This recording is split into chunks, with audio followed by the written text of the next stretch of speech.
bringt ihm ein Tee. Was ist los mit dir? Ich habe so Kopfweh. Ja. Es gibt Leute, die haben viel Kopfweh.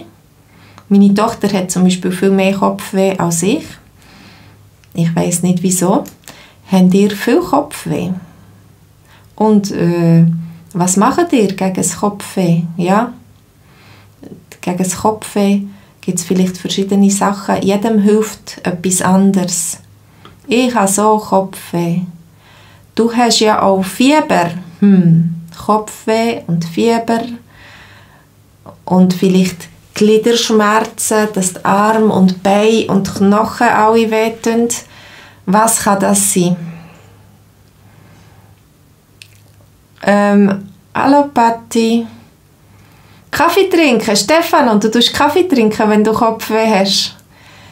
Sandra, du gehst